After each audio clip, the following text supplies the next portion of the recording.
Hello बच्चों, how are you all?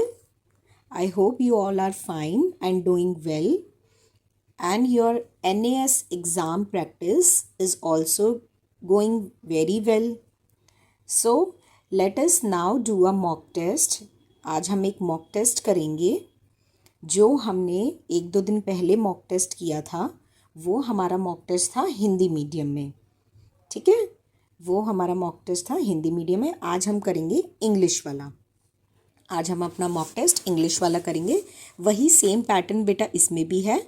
जैसे उसमें 15 क्वेश्चंस हिंदी के थे, देन 15 क्वेश्चंस मैथ्स के थे, एंड देन 15 क्वेश्चंस ईवीएस के थे. टोटल में आपके थे 45 क्वेश्चंस. ऐसे ही इस वाले में 15 क्वेश्चंस हिंदी की जगह ओनली इंग्लिश के हैं. बाकी दोनों सेक्शन सेम हैं. बस जो डिफरेंस है वो ये है कि वो हिंदी मीडियम में थे वो क्वेश्चंस मैथ्स और ईवीएस के, और आज वाले इंग्लिश मीडियम के हैं. तो आज हम ये 15 क्वेश्चंस जो हमारे इंग्लिश के हैं उनको स्टार्ट करेंगे. तो let us start our class. जो कि दोबारा मैं आपको रिकॉल करा दूं, NAS का जो आपका एग्ज़ाम होना है 4 दिसंबर, और ये वीडियो है फॉर क्लास थर्ड क्लास के बच्चों के लिए. जो एग्ज़ाम होना है ये 4 दिसंबर को उनके लिए, जिसका अब नाम चेंज होके बेटा परख हो गया है. NAS भी बोल सकते हैं, परख शिक्षा, परख राष्ट्रीय, PR शिक्षा सर्वेक्षण, PRSS हो गया है जिसका नाम. तो let us start our class. देखते हैं पहला क्या है. सबसे पहले आपको दे रखा है बेटा read the story given below. तो हम इस स्टोरी को पढ़ेंगे जिसका टाइटल है I also want to play, कि मैं भी खेलना चाहता हूँ. ये प्ले का मतलब होता है खेलना. तो पहली लाइन देखते हैं. All the children were playing, सारे बच्चे क्या कर रहे थे, खेल रहे थे. A girl named Lahar also went to play with them. So then a girl came and she also went to play with all the other children, but no one played with her. But unfortunately कोई भी और बच्चा जो खेल रहे थे वो लहर के साथ नहीं खेले. She felt bad about it, तो लहर को क्या हुआ, बहुत बुरा लगा. She was feeling upset. In a short while when the sun set all the children went home. तो कुछ ही समय बाद, इन अ शॉर्ट वाइल का मतलब है शॉर्ट मतलब छोटे ही कम ही समय के बाद, the sun set all the children went home. So there is a question for all of you कि when the sun set, what is the time at that time? Is it morning or is it the time of evening? You have to comment in the comment box and let me know कि sunset कब होता है. Okay? Leher also came home. She did not feel like doing anything. When this happened to her, like no children was playing with her, then she was very upset and came home back and didn't feel like doing anything. उसका कुछ भी काम करने में मन नहीं लग रहा था. And she was thinking कि why all the children were not playing with her. Her father asked her, why are you so sad?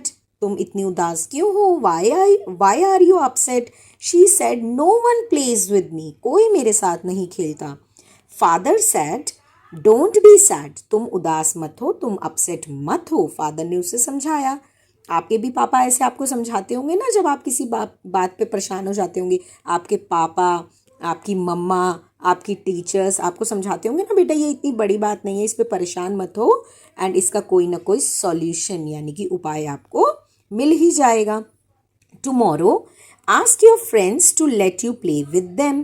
तो कल जब तुम जाना, फादर ने क्या एडवाइस करा कि जब तुम कल जाना तो अपने दोस्तों को बोलना वो तुम्हें अपने साथ खेलने दें. नेक्स्ट डे, अब नेक्स्ट डे हो गया.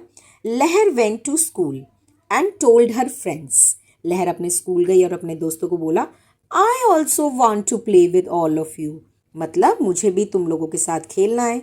हर friends held her hands and took her to the playground. अब उसके जो दोस्त थे, उसके दोस्तों ने लहर का हाथ पकड़ा और उसको अपने साथ प्लेग्राउंड में खेलने के लिए ले गए। She also started playing with them. She was very happy that day. तो देखो कितनी छोटी सी प्रॉब्लम थी ना, और लहर उस प्रॉब्लम को कितना बड़ा समझ रही कि दोस्त उसके साथ खेल नहीं रहे, और प्रॉब्लम निकली इतनी सी। लहर ने सिर्फ उनसे पूछा और वो दोस्त उसको साथ में खेलने के लिए लेके गए। तो कभी कभी ऐसा लाइफ में भी होता है ना, प्रॉब्लम कितनी छोटी सी होती है, लेकिन हम किसी अपने बड़े की एडवाइस ले लेते हैं, मैम की, मम्मा की, या पापा की, या भाई की, बहन की, तो वो चीज़ें हमारे लिए कितनी आसान हो जाती हैं। तो बेटा इसी से रिलेटेड क्वेश्चंस हैं, देखते हैं इन क्वेश्चंस में क्या क्या चीज़ें हैं वो हम करेंगे। तो फर्स्ट क्वेश्चन है, with home were the children not playing. इस वर्ड पे ध्यान देना है सभी बच्चों को, पेपर में ये ट्रिक करेगा आपको। ये क्वेश्चन ट्रिक करने का मतलब समझते हैं ना बेटा, कि आपको फंसाने के लिए होता है। ये ऐसे एक वर्ड दे देते हैं, आप फंस सकते हैं इसमें और गलत जवाब दे देंगे। With home were the children not playing, बच्चे किसके साथ नहीं खेल रहे थे? डॉल के साथ, मदर के साथ, फादर के साथ, या लहर के साथ? देखो अभी अभी हमने पढ़ा है, इसका जवाब क्या है? लहर के साथ नहीं खेल रहे थे। चलिए next question, when did the children go home, बच्चे घर कब गए? व्हेन देयर मदर कॉल्ड, जब उनकी मम्मियों ने उनको बुलाया। After the school bell rang, जब स्कूल की घंटी बजी। व्हेन द सनसेट, जब सनसेट हुआ। And after their game was over. तो ये हमने इसका आंसर देखिए बेटा यहाँ पढ़ा था, जिसका मैंने आपको कमेंट करने के लिए भी बोला है कि सनसेट कब होता है, मॉर्निंग में कि इवनिंग में, ये आपको बताना है। ठीक है, तो सनसेट होने के बाद चिल्ड्रन अपने अपने घर गए। तो राइट आंसर इसका है सेकंड, थर्ड, सी वाला, व्हेन द सन सेट। चलिए नेक्स्ट क्वेश्चन करते हैं। Let's move on to the next question. Father dash, देखो यहाँ पे आना है सही जवाब। Father dash Lahar after listening to her problem. Father ने लहर को क्या किया उसकी प्रॉब्लम सुनने के बाद? पनिश किया, पनिशमेंट दी, एडवाइस किया, लव किया, या प्रेस किया, उसकी तारीफ करी। तो उसको क्या किया था? फादर ने, उसके पापा ने एडवाइस करी थी कि तुम कल स्कूल जाना एंड अपने दोस्तों को खेलने के लिए बोलना कि आपके साथ खेलें। चलिए next question, why did Lahar's friends told her hold her hands and take her along. Lahar के दोस्तों ने, जो मैंने अभी आपको पिक्चर भी बना के दिखाई थी, लहर के दोस्तों ने उसका हाथ क्यों पकड़ा और उसके साथ उसको क्यों लेके गए? पहला है to send her away from the school, उसको स्कूल से बाहर निकालने। टू मेक हर स्टडी, उसको पढ़ाने के लिए। To take her to the teacher, उसको टीचर के पास ले जाने के लिए। And to play with her, उसके साथ खेलने के लिए। तो राइट आंसर है टू प्ले विद हर। बेटा जो ये क्वेश्चंस होते हैं ना, ये आपको एक पैराग्राफ सा दे देते हैं और उसको पढ़ना होता है अच्छे से और उसके क्वेश्चन करने होते हैं। तो इसका मैं आपको एक तरीका भी बता देती हूँ। इसमें आपको क्या करना है, जब पेपर में आए, वन बाय वन आपको एक एक लाइन पढ़नी है।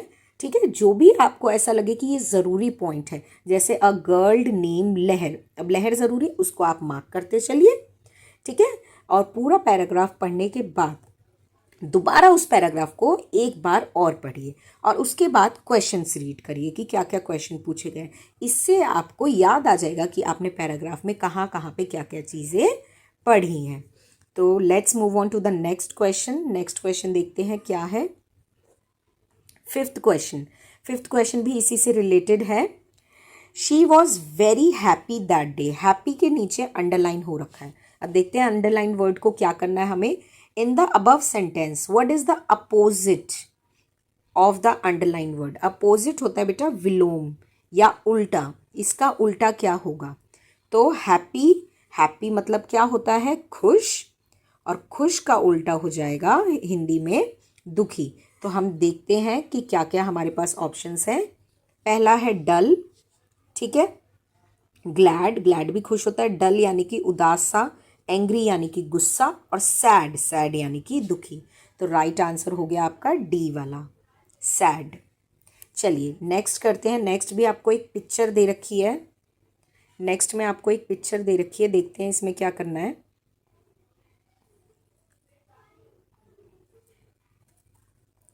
चलिए एक पिक्चर बेटा आपको दे रखी है, इसमें यहाँ पे एक लेडी दिख रही होगी आपको।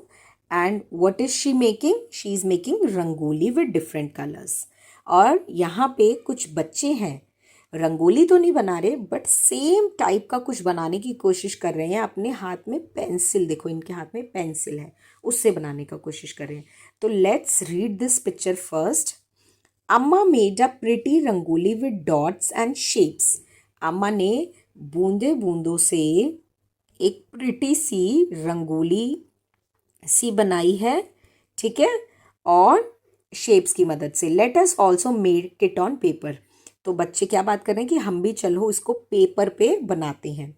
अब जब बना ली तो ये इस बच्चे ने क्या बोला, something is wrong, our rangoli is not like my Amma's rangoli, कि कुछ तो गड़बड़ हुई है, ये रंगोली और हमारी रंगोली आपस में मैच नहीं हो रही है ना। तो कुछ तो गड़बड़ हुई है। देखते हैं क्या है इस क्वेश्चंस में। अब पहला क्वेश्चन है, what are the children making, बच्चे क्या बना रहे हैं, टी, चाय, रंगोली, तोड़न या हाउस। तो इसका राइट जवाब है रंगोली, बी ऑप्शन। चलिए नेक्स्ट क्वेश्चन है, which of these words is given in the picture. Picture के अंदर इन 4 वर्ड्स में से कौन सा वर्ड यूज हुआ है। पहला है shapes, square, rectangle and circle. बेटा अगर किसी को कुछ भी ना करना है ना एग्जाम में, तो एटलीस्ट ये वर्ड आप छाट सकते हैं कि इन चारों में से कौन सा वर्ड है। देखो सर्कल वर्ड आना चाहिए, सर्कल शेप नहीं। ये आपको कंफ्यूज करने के लिए दे रखा है अगेन ये क्वेश्चन। देखो अगर आप सर्कल देखोगे, हाँ सर्कल भी है, आप ढूंढोगे ये रहा ये रहा ये रहा, सर्कल आपको दिख जाएगा। फिर आप कहोगे रेक्टेंगल, हाँ जी रेक्टेंगल भी कहीं ना कहीं आप ढूंढ लोगे कि ये रेक्टेंगल दरवाज़ा है। अगला स्क्वायर, आप कहोगे हाँ स्क्वायर शेप्स भी हैं, इधर भी हैं, यहाँ पे भी हैं स्क्वायर शेप्स। फिर है शेप्स, तो इन्होंने आपसे पूछा वर्ड कौन सा आ रहा है पिक्चर में, ना कि शेप कौन सी आ रही। तो वर्ड देखो, क्या यहाँ पे स्क्वायर है, रेक्टेंगल है या सर्कल है, नहीं, यहाँ पे वर्ड है शेप। शेप वर्ड आ रहा है ना, ये देखिए यहाँ पे थर्ड लाइन में लिखा हुआ। तो राइट आंसर है आपका इसमें ए वाला, शेप्स। चलिए नेक्स्ट करते हैं, एक मिनट।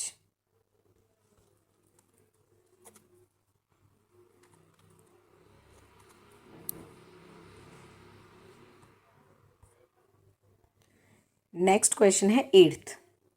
इसमें है which one of these is a naming word. तो नेमिंग वर्ड होते हैं बेटा नाउन, आप सबने क्लासेस में कर रखे होंगे। एंड नाउन क्या होता है, किसी भी पर्सन का नेम, किसी भी एनिमल का नेम,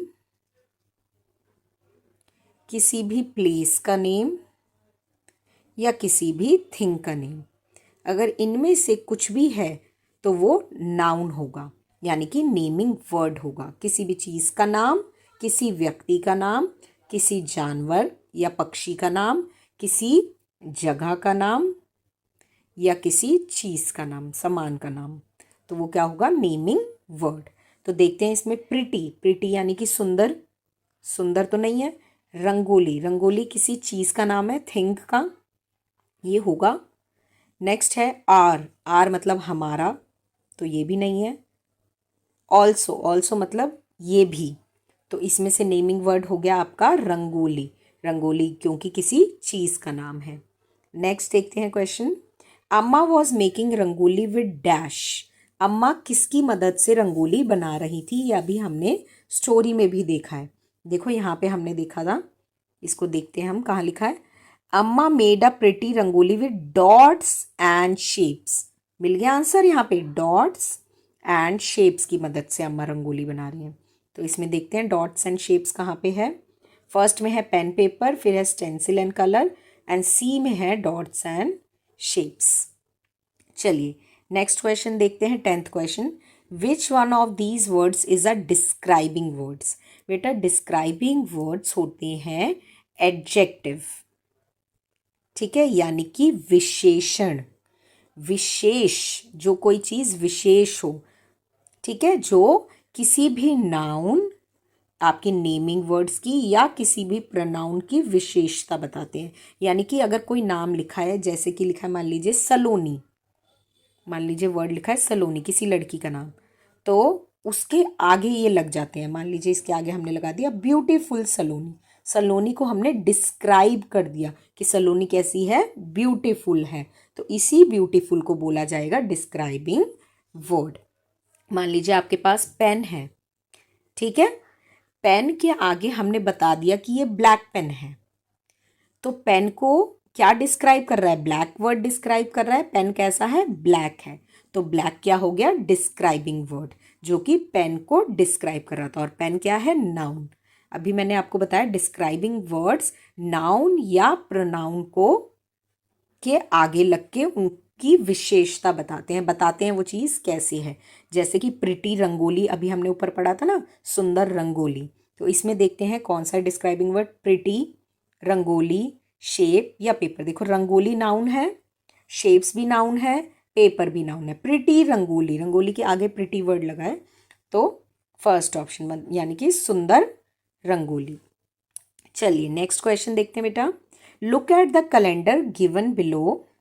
कैलेंडर देखना है और जवाब देने हैं। देखो कौन से मंथ का कैलेंडर है, सबसे पहले हम ये देखेंगे। ये है कैलेंडर अगस्त मंथ का, देखो लिखा हुआ है हॉलीडेज इन अगस्त 2024। इसमें देखो सबसे आगे मैं आपको समझा देती हूँ कैसे कैलेंडर देखते हैं। मंडे, ट्यूसडे, फिर है Wednesday, Thursday, Friday, Saturday and Sunday, यानी कि सोमवार, मंगलवार, बुधवार, वीरवार या गुरुवार, शुक्रवार, शनिवार और इतवार या रविवार। यहाँ से शुरू है, 1 तारीख को थर्सडे था, फिर 2, 3, 4 ऐसे ही करके है। तो अब इसमें से क्वेश्चंस देखते हैं क्या क्या है। What day is celebrated on 15 अगस्त। तो इसमें अपने आप से जवाब नहीं देना कि हाँ 15 अगस्त को इंडिपेंडेंस डे बनाते हैं। हो सकता है इसका और आपका जवाब सेम हो, लेकिन हो सकता है इसमें कुछ और लिखा हो 15 अगस्त पे। तो हमेशा अगर कैलेंडर आपके पास गिवन है तो कैलेंडर में से देख के ही बताना है उस दिन क्या सेलिब्रेट हो रहा है। अपना आप इसमें अपनी नॉलेज को नहीं लगाएंगे, ठीक है, जब कैलेंडर अवेलेबल है। अगर कैलेंडर आपको नहीं दिया रहता, आपसे जनरली पूछा गया होता बेटा कि 15 अगस्त को क्या मनाया जाता है, तो आप बता सकते थे कि 15 अगस्त को इंडिपेंडेंस डे, ठीक है। अगर कैलेंडर दिया है तो आप उसमें से देख के ही बताएंगे। तो देखो कैलेंडर में देखते हैं 15 तारीख ये रही, रेड कलर से मार्क है और इसमें लिखा हुआ है इंडिपेंडेंस डे और पारसी न्यू ईयर। तो देखते हैं हमारे ऑप्शन में क्या क्या है। नागपंचमी गलत, रक्षाबंधन गलत, थर्ड है इंडिपेंडेंस डे बिल्कुल ठीक है, और जन्माष्टमी भी गलत। तो राइट जवाब हो गया आपका इंडिपेंडेंस डे, ठीक है। चलिए नेक्स्ट क्वेश्चन करते हैं। How many Sundays were there in August 2024। अब ये अगस्त का कैलेंडर है, इसमें कितने संडेज हैं वो काउंट करेंगे। देखो संडे बेटा रेड से अलग हो रखे हैं क्योंकि छुट्टी होती है, हॉलीडे होता है इस दिन। तो 1 संडे, 2, 3 और 4। यहाँ पे तो मंथ खत्म हो जा रहा है, तो कितने संडे हो गए हमारे पास, 4। अब ऐसे ही एक क्वेश्चन मैं आपको देती हूँ जो आपको कमेंट में जवाब देना है। इसमें तो 4 पे टिक कर देंगे हम। आपको इसमें बताना है कि इस कैलेंडर में ट्यूसडेज कितने हैं, ठीक है। ये आपके लिए क्वेश्चन है कि इस कैलेंडर में ट्यूसडेज कितने हैं, ये आपको कमेंट करके बताना है। चलिए नेक्स्ट क्वेश्चन पे आते हैं, क्वेश्चन नंबर 13। कैलेंडर भी खोल के रखते हैं हम अपना ऊपर। On which day did the last Thursday of August 2024 fall. Last day of Thursday, last Thursday, तो सबसे पहले थर्सडे वाले कॉलम पे आ जाओ। अब लास्ट में आ जाओ। लास्ट इधर है, इधर तो नहीं है लास्ट, या इधर भी नहीं है, इधर भी नहीं है, इधर भी नहीं है। लास्ट कौन सा है, इधर। तो उस दिन कौन सा दिनांक है, दिनांक बताना है आपको, ठीक है। दिनांक बताना है आपको, डेट बतानी है, डेट बतानी है। इसमें लिखा हुआ है ऑन विच डे, डे नहीं है डेट है। कौन सी डेट पे लास्ट थर्सडे है, डेट तो थर्सडे है ही, यहाँ पे ये मिस प्रिंट है, ये डे की जगह डेट आएगा, ठीक है। तो कौन सा है देखो, 8 को नहीं, 8 को तो दूसरा थर्सडे है। 16 को तो थर्सडे है ही नहीं, फ्राइडे है। 29 को, 29 को, यस 29 को। लास्ट ऑप्शन भी देख लेते हैं 31 को तो सैटरडे है। तो राइट ऑप्शन आपका हो गया बेटा इसमें 29। चलिए नेक्स्ट क्वेश्चन देखते हैं। On which day was Janmashtami. Janmashtami किस दिन है। अब देखो जन्माष्टमी ढूंढेंगे हम, छुट्टी वाला दिन यहाँ दिख गया हमें, किस दिन है, यहाँ ऊपर देखेंगे ये जो डेट्स लिखी रहती हैं उसके ऊपर का डे उनका होता है। जैसे ये 3, 10, 17, 24 और 31, इट मीन्स वो सैटरडे है। अब ये 5, 12, 19 और 26, 5, 12, 19 एंड 26, इट मीन्स ये मंडे है। तो A option is the correct answer, Monday. Last question देखते हैं हमारा क्या है इंग्लिश का। On which date did the Monday fall just after Nag Panchami. तो just after Nag Panchami Monday किस दिन पड़ा। तो चलिए देखते हैं मंडे किस दिन पड़ा, देखते हैं इसमें। नाग पंचमी देखेंगे सबसे पहले। नाग पंचमी है इधर फ्राइडे को, इसके बाद का मंडे बताना है हमें। अब देखो 10 को सैटरडे, 11 को संडे और 12 को मंडे, ठीक है। तो 12 तारीख की डेट है इसमें, तो 12 पे टिक कर देंगे इसमें हम, 12 अगस्त। एक चीज़ और मैं आपको कैलेंडर में पढ़नी सिखा दूं बेटा, अगर आपको कैलेंडर अभी नहीं पढ़ना आता, कैलेंडर को कभी भी ऐसे नहीं पढ़ते कि यहाँ से स्टार्ट किया, जैसे आप काउंटिंग लिखते हो कॉपी में 5, 12, 19, 26, फिर इधर ऐसे ऐसे ऐसे कभी नहीं पढ़ेंगे। कैलेंडर को कैसे पढ़ा जाएगा, जहाँ से 1 है उसके आगे आगे फॉरवर्ड, आगे आगे, फिर यहाँ जब ख़त्म हो जाए तो नेक्स्ट लाइन में, फिर इधर ऐसे 9, 10, 11 के बाद अगली लाइन में 12, 13, 14, 15, ऐसे ही कर करके कैलेंडर को पढ़ा जाता है, ठीक है बेटा। और नेक्स्ट जो क्वेश्चंस हैं मैथ्स और ईवीएस के, ये पढ़ने के लिए आप पिछली वीडियो नास की देखना बेटा, मॉक टेस्ट की वीडियो है पिछली वाली, ठीक है। मैं आपको दिखा देती हूँ, एक मिनट। मैं इसमें कमेंट कर भी दूंगी, मैं आपके डिस्क्रिप्शन में भी मैं लिंक डाल दूंगी उस वीडियो का, डिस्क्रिप्शन में भी, और मैं आपको कमेंट भी कर दूंगी उसका लिंक। उसकी हेल्प से आप वो वीडियो देखना। और मैथ्स और ईवीएस सेम है बेटा, सेम कंटेंट है, सिर्फ हिंदी इंग्लिश का अलग था, और वहाँ से आप वो वीडियो देख सकते हैं। तो बहुत अच्छे से तैयारी करिए बेटा, ठीक है। और जो भी प्रॉब्लम हो आप पूछ सकते हैं कमेंट करके। आई होप आपको आज की वीडियो समझ आई होगी। Thank you everyone.